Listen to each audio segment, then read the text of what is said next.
From Shadow, silver like a star. Amen. As we set off again, Sergeant Brody saw that I was limping, and Mother told him through the interpreter about my bad foot. So I got a lift, a piggyback ride, on Sergeant Brody's back all the way to the base. No one had done that for me since Father died. It felt so good. And the sergeant was right. At the base, they did make a real fuss of me, of all of us, particularly Shadow. Nothing was too much trouble. We slept in a warm bed, ate all we wanted, had a shower whenever we liked, and they had a doctor there too who had to look at my blister. She said it was infected, that I'd have to stay on the base for a while and not walk on it, not until it had healed up. They even let Mother telephone Uncle Murr in England. So Mother and Shadow and me, we stayed there on the base. It must have been for nearly a week, I think, and they gave us a little room of our own, and Mother slept a lot. And when my foot was better, I played football with the soldiers. That was when I first learned to play Monopoly too. It was Sergeant Brody who taught me. I learned to say my first words in English, and he learned some Derry too.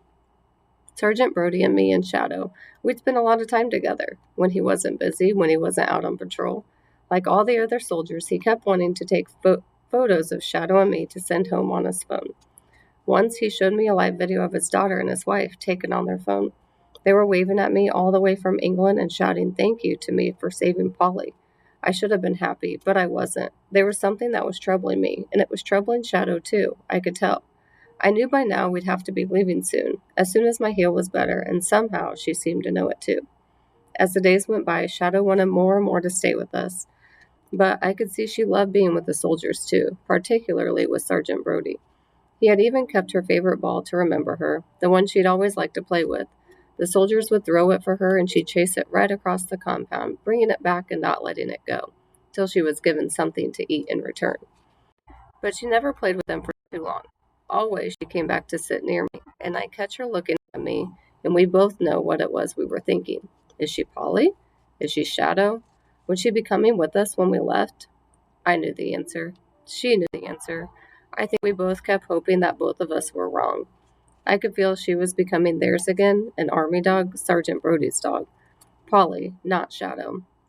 She still slept with us in our room, often came to lie down beside me, with her head on my foot. I still hoped she would be coming with us, but I knew already deep down that it wasn't going to happen, that she would be staying on the base with the soldiers, that she was back with Sergeant Brody where she belonged. She knew it too, and was as sad about it as I was, and as Mother was too. She often told me later that she could never have imagined that she could become so fond of a dog. I think all the soldiers could see my sadness. The soldiers may have been exhausted when they came back into the base after a patrol with their rifles and their helmets, but they always had a smile for me. They all knew by now why we were on the road, what we were running away from, all about how Mother had been treated by the police, about how Grandmother had died. Sergeant Brody came in to see us on the evening before we left with the interpreter, who told us that the soldiers had collected some money to help us on our way. A whip round, he called it. I think I knew what was coming next from the sad expression on his face. He said it all through the interpreter. He could hardly look at me. About Polly, I'm sorry, Amen, but she has to stay here. She's an army dog. Maybe you can come and see her again when you get to England, I mean. How'd that be? He was only trying to soften the blow. I realized that, but who knew if we would ever even make it to England, without Shadow to lead us there. I cried when he'd gone out. I couldn't stop myself. Mother said it was for the best, that we'd be fine on our own from now on, God willing. And this time she said we were going to look after our money.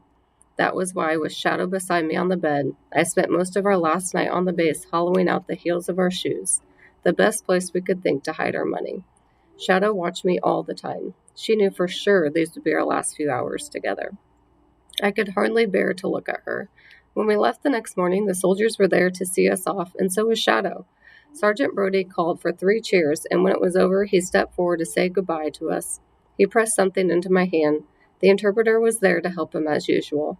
Our regimental badge, Amen, he was telling me. The sergeant says you've earned it. He says he hopes you get to England all right. And when you do, and if you ever need any help, let him know. He'll be there. And if you want to see Polly again, just ask. You can always get in touch with him through the regiment.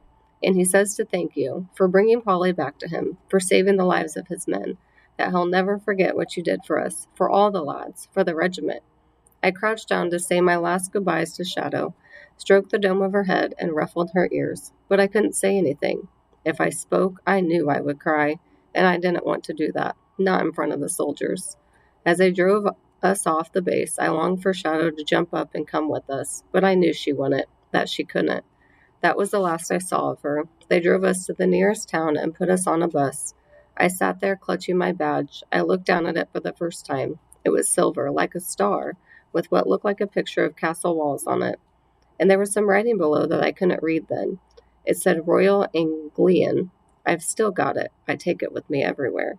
We're on our way again to England, to Uncle Murr, Manchester. Sitting there on the bus, I remember I tried to think hard of Ryan Giggs to stop me feeling so sad about leaving Shadow, but it didn't work. Then I looked down at my star and squeezed it tight. It made me feel better. That silver star always has, ever since.